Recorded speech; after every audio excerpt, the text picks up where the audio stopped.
Oke, kita dari data-data yang ada, mungkin juga analisis yang ada, kita ingin kembali ke Pak Zuhairi. Pak Zuhairi, dengan kondisi yang ada, mungkin tidak Palestina ini kembali mendapatkan ataupun katakanlah Yerusalem Timur ini bisa menjadi ibu kota Palestina dengan kondisi yang ada. Ada data-data yang menunjukkan ini beyond, banyak yang meninggal, tapi banyak juga bayi yang lahir.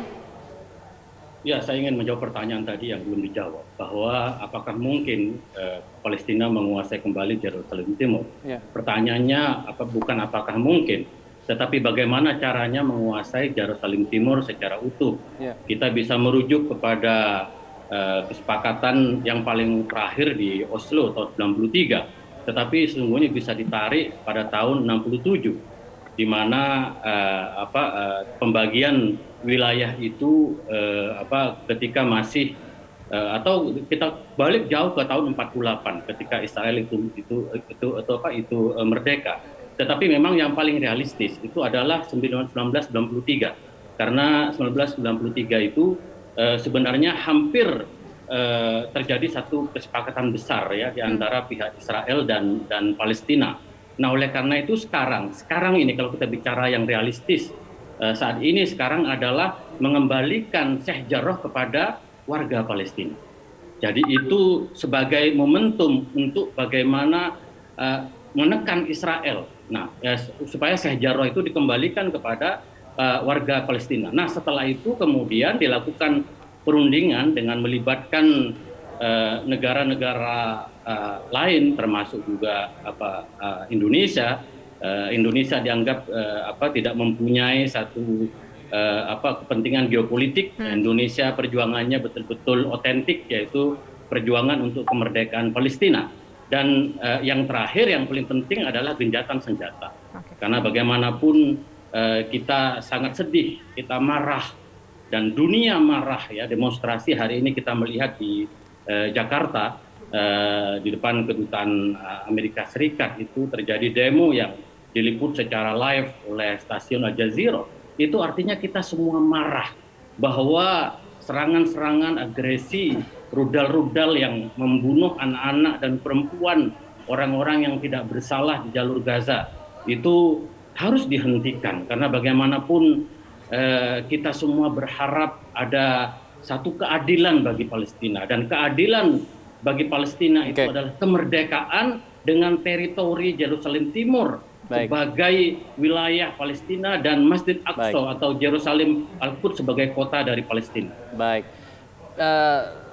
Sambil kita bicara masalah mengenai negara lain, kepentingan negara lain dalam konflik ini, saya ingin bertanya ke Pak Muta'ali, apa sih kepentingan dari Amerika Serikat dalam konflik Israel-Palestina ini? Kenapa mereka selalu berada di belakang Israel dalam hal ini? Oke, dulu orang tua kita Mas Al-Fat ya sering mengatakan bahwa Israel adalah Amerika kecil, Amerika adalah Israel besar. Memang agak sulit dipisahkan. Ini seperti satu dari dua sisi mata uang ya.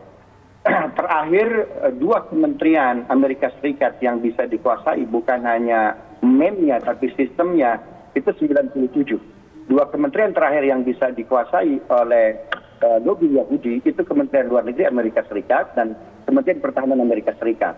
Nah, sebelumnya dua kementerian ini pertahanan dan Kementerian Luar Negeri ini cukup aktif ya, cukup aktif. Bahkan ketika Inggris dengan Balfour yang mengatakan bahwa Israel harus punya state, harus punya tanah, harus punya negara. Ini Amerika sebetulnya belum termasuk yang memfollow kan begitu.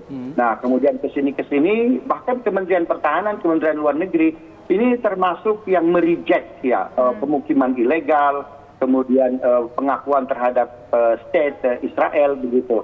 Nah, namun ketika dua kementerian ini Pertahanan dan Kementerian Luar Negeri tahun 97 ini bisa dikuasai, maka full lah ya, lengkaplah sudah bahwa Amerika memang menjadi bagian utama ya, bagian utama dari kerja-kerja sosialisasi kepentingan-kepentingan Israel. Jadi kepentingan memang sangat banyak sekali. Kita ketahui bahwa dunia bisnis, dunia politik ya hampir dalam semua sisi kehidupan berbangsa dan bernegara di Amerika cukup cerdas ya, cukup ciamik ini pengusaha-pengusaha, para politisi Israel Yahudi yang bisa menguasai hegemoni di Amerika Serikat. Oke. Saya ingin sedikit tadi Mas Alfad ya, apakah mungkin ini Yerusalem Timur dijadikan sebagai ibu kota Palestina? Yeah. Kita tahu bahwa 2016 Amerika Serikat dengan Donald Trump-nya ini mengatakan bahwa Yerusalem adalah ibu kota Israel Raya. Jadi dan Amerika sangat paham bahwa ini adalah status quo, negara status quo, wilayah status quo yang tidak boleh baik Palestina ataupun Israel mengklaim ini adalah bagian dari mereka. 2002 itu ada proposal yang diajukan oleh Jordan dan diamini itu oleh OPI. Apa proposal itu? Two-state solution. Ya, masing-masing negara Israel dan Palestina berdiri secara mandiri itu memiliki negara, memiliki state. Baik. Okay. Nah, dan luar biasanya dalam perjanjian itu Israel boleh memiliki 60% dari tanah yang sudah dia kuasai. 40% harus dia kembalikan ke Palestina. Saya kira ini perjanjian paling moderat, paling toleran. Baik.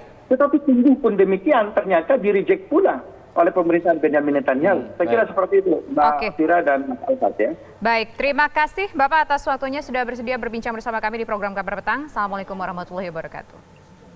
Waalaikumsalam.